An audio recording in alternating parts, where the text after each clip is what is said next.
You might wonder why I'm standing in the backyard wearing a pair of waders. That's because I'm going to polish a big Petoskey Stone. This is 12.5 pounds. And the process gets a little bit wet, and it's only about 55 degrees. So rather than being soaked from the waist down, I thought I'd keep dry and warm. Before I get started, let me show you where I got this big, beautiful Petoskey Stone. All right, Chris, what do you have for me? Okay, this is a Petoskey Stone that I found last year about this time in one of the places we looked at today. And Rob has agreed to take this with him and have it polished up.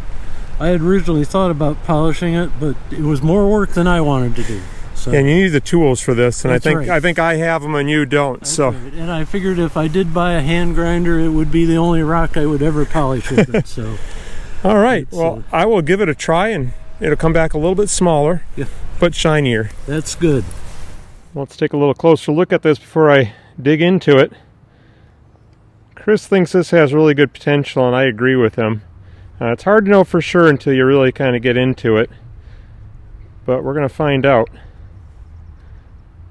This is the bottom of the coral. It would start growing from kind of there. What I like about this is you can see all the individual little septa in here, those little radial lines that come out from the center of the eyes there. So I hope those really show up just as well when I polish it. These are the tools I'll be using. I'm going to start with just a regular angle grinder, and this has a diamond cup wheel on it. This is from Harbor Freight, and I've had it for several years. It's been working great. And then after that, I'm going to use this angle grinder that's hooked up to a hose. So you put various Velcro pads on here with different grits. These are also diamond, and then water squirts out the middle to keep the pads cool and to keep the dust down. So I'm going to start out dusty and end up wet.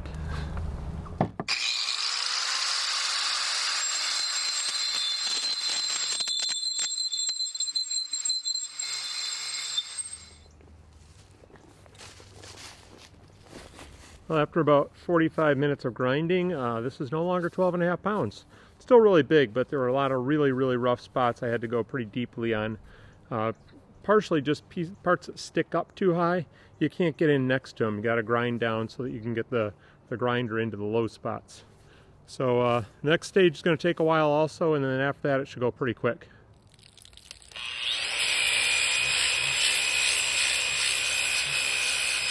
That didn't take as long as I thought. It only took about 12 minutes. My 30 grit pad is pretty well worn out, but it was pretty worn before I started, but that needs to be replaced.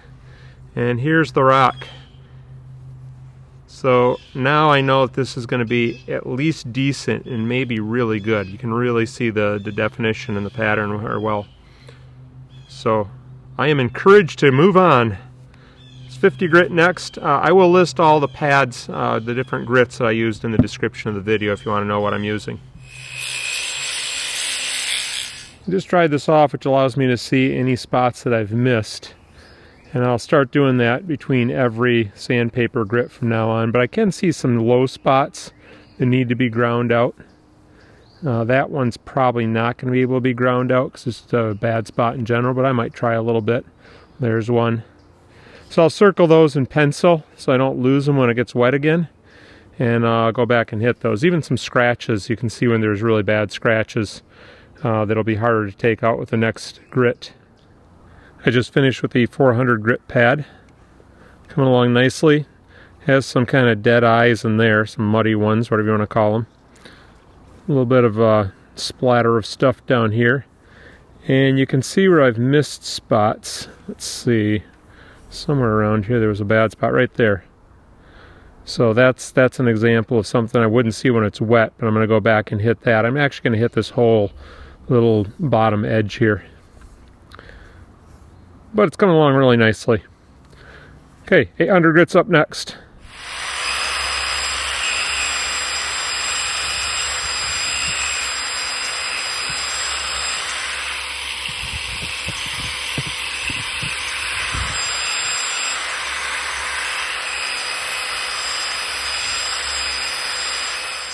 I just finished up with the 3000 grit pad. Looking pretty good. Probably the best area is right in here. Unfortunately, I've opened up a little hole right there in one of those muddy eyes, and there's quite a bit of mud around here. A big muddy spot right there. Here's the bottom, which I think looks just as good as the top.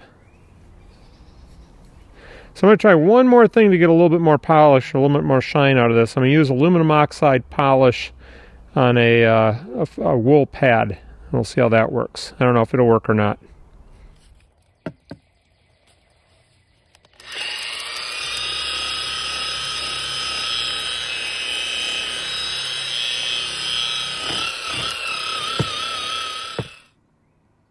Okay, the sun's getting low in the sky.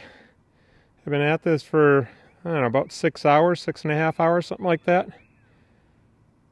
Those last few pads I spent a lot more time on. I'd dry it off and I'd see little spots that weren't quite done, and I'd go back and do them again. This doesn't have as high a polish as my rocks usually do, but it's pretty shiny. I think Chris will be happy with it. So if you'd like to see the video where Chris and I went out rock hunting in Petoskey, I'll link that here, and you can click on that, and I'll see you over there.